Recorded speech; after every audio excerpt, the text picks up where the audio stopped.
and then slight movements. So I activate the spot, and then I slightly move it. And you can see that's a very powerful.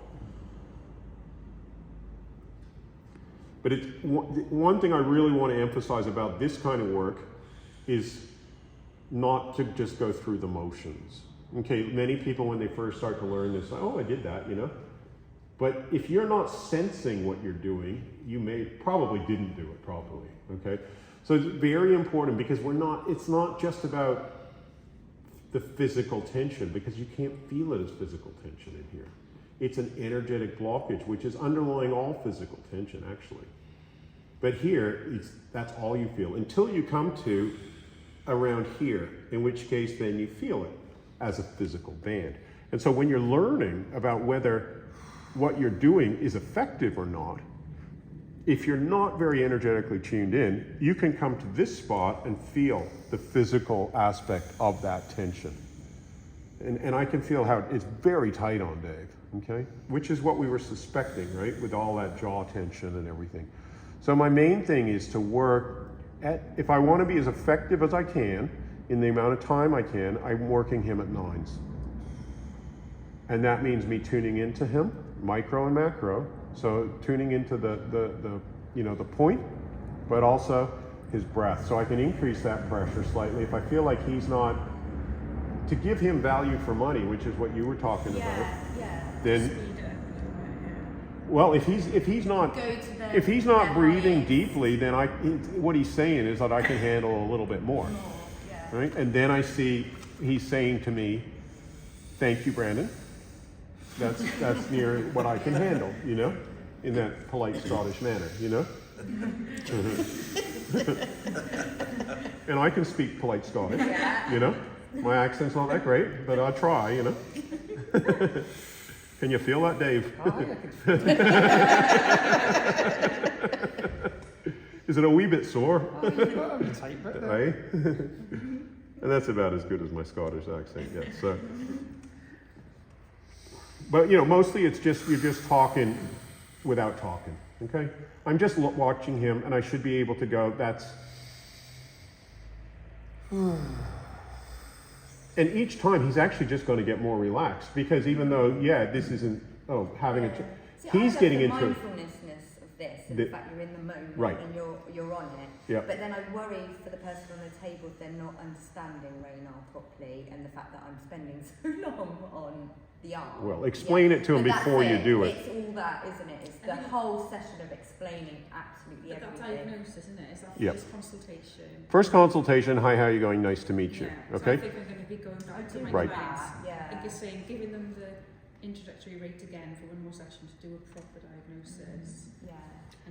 So in a sense, this isn't a first treatment because I've treated Dave before, right? And Dave understands, you know?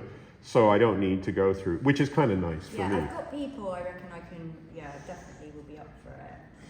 And once they understand, then great, you don't need to keep it. Exactly. Don't over-explain when people already understand because you're wasting time. Yeah. Again, maximize, especially if you're wanting to charge what we call top dollar, which I guess you'd call top pound. I don't know what the expression is. Yeah, top whack. What is it? Yeah. Top right? Whack. Top whack. Whack. Okay. If you're wanting to charge top whack, then make it that the person feels that they're getting incredible value for money. Okay? Because I remember even years ago, one example I'll give is when I got this massage from the guy. He was pretty good at it, but then he started talking about the drum in the corner of the room of mine and how his drum was like that. Oh, yeah. And his complete awareness left what he was doing. And all I was thinking of for the 10 or 15 minutes he was talking about my drum is I couldn't give a fucking shit, and I'm paying you a lot of money for your time. Yeah. I've been to someone who's answered a text. Yeah, how rude, right? I know, right? Yeah. I didn't go back. Right. So I actually don't think getting involved, like if I'm just working on Dave without you guys, I wouldn't be chatting to him right now. I could, hopefully we've done our chat if we've caught up, but while he's doing this, I want him totally focused on his breathing. Brandon, when you did his head, it seemed to me that you felt more tension on the left side of his body. Is that why you're working the right side first, or is that just arbitrary? No, I felt tension on both sides. Right. In fact, slightly more on his right. Plus Dave felt more on his right. Yeah. And he specifically asked me and he's right-handed. Okay. You're right-handed, aren't you, Dave? Yeah. And he's a massage therapist, so I can totally So it just identify went with, straightforward. with the messed up thumb on the right side because So I've had I've it. heard in shiatsu, if you can release from both sides of the body, and sometimes you might start with a side that has less tension before Yes. you go into it. Where I would start with a side of less tension is somebody who's really not got much of a pain threshold at all. And it's just, you work on the tight side, and as soon as you work on it, you're hitting their threshold. Right. And it's just kind of useless because you can't get anything done. Yeah. Whereas if you work on somewhere that's not so tight, you can get something done. So now I'm just gently working the side to side movement on this joint just to open it up a bit. And you can see he's enjoying that, but I'm easing it off. I don't want it to be too overwhelming, you know. How far do you actually wiggle it, so to speak? As much as it'll go, just taking it, you know. Yeah. Yeah. Yeah, it depends on the person and how much. See, now I pulled it and it clicked, right? So that's going to open it up a bit more. Now I'm going to come in and do this one. Again, this is one of the most sensitive spots on the body, so be very careful. Is that the side of the finger? I was going to ask, did you learn some of these techniques from There. Oh, there. Sorry? Did you learn some of these techniques from the Gestapo? Yeah, yeah. Past life, yeah. They were very effective, yeah. So again, you can see I'm only, if you see how much pressure I'm using, I'm mostly keeping the weight of the chopstick maybe 2 or 3 times the weight of the chopstick there. It's so sensitive. And then I'm wiggling it slightly and watching his breath. And then as he gets used to it, I'm going in a bit deeper, and you can see immediately I'm back up at a 9. And then moving that.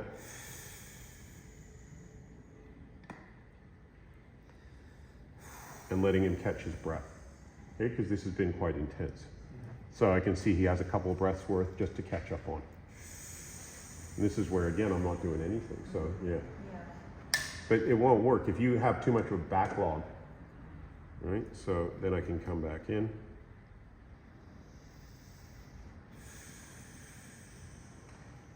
And as you go higher, you end up doing more big range of side-to-side movements, okay? So then again, I'm going to start to feel that thumb, that joint,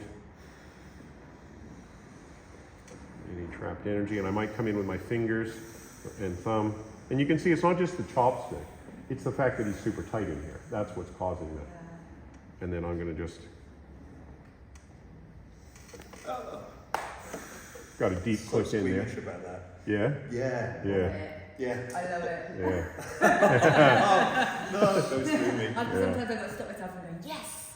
Yeah. So I'm starting to feel like I'm making some good progress all over his thumb, like 20-30%, you know, not huge. And I know how charged he is here because I could feel it here. So I'm going to go into that spot and just hold that and move it slightly.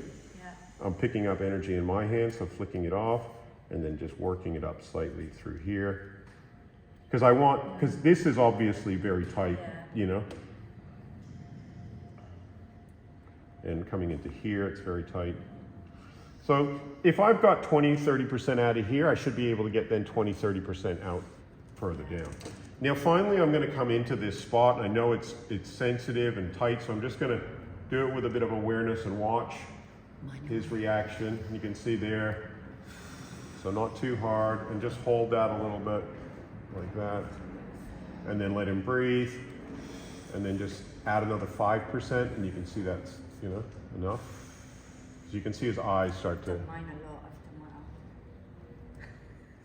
Okay, and then gently shaking it. So we're moving, holding, shaking, getting rid of, opening it up. So this is how I open up that thumb, is just to, and then I can twist it slightly and come right down into here. So right where the thumb and the finger join, that's the most powerful part. I actually think there's more than one pressure point in here, okay? Even though in You can Chinese... feel lots of different tight spaces That's right. in there, I find. Yeah. Yeah. Very important area. And it's a great area to get people to deep breathe, because in Chinese medicine, this is a lung meridian. Are you using both thumb and finger pressure? That's there? right. Otherwise, you're just pushing against it, it does nothing. You have to do thumb and finger, okay? And then you go. And then watch, and then hold and shake, and let him breathe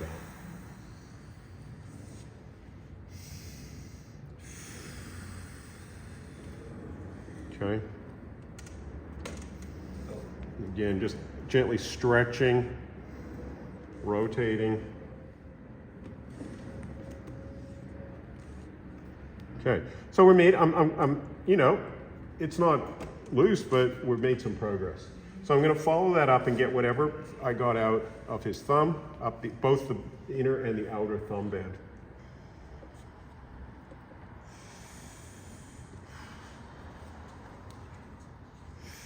So again, just holding and moving.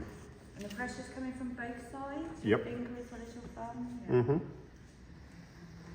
And not too heavy a pressure from my point of view, but it's, because it's so tight, it's probably going to be, you know, it's sore. You're feeling up the band there, I guess. Right? Yeah. Mm-hmm. And then I can hold, and you can see when he opens his mouth like that, you know.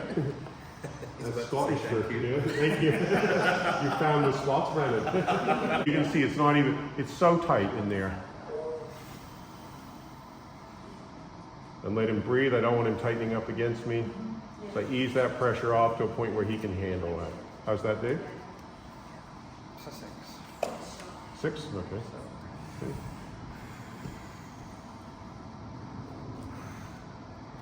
And I want to feel, is it letting go or is it still anchored? Okay?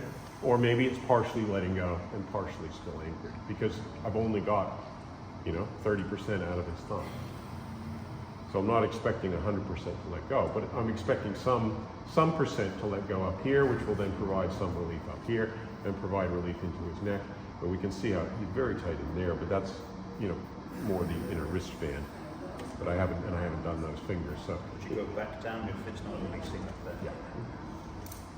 Or I might get, you know, keep the 30% if his thumb's too sore, you know, or too sensitive to work on, and then I might try and get more out of his fingers, because this is so tight here, right? Which is more from the other fingers, the middle ones. And again, just getting in there and seeing what we can get out. Because this whole, I feel like this whole thing needs a bit of work, you know? So I'm going to come back and I'll probably get that joint after I get this finger.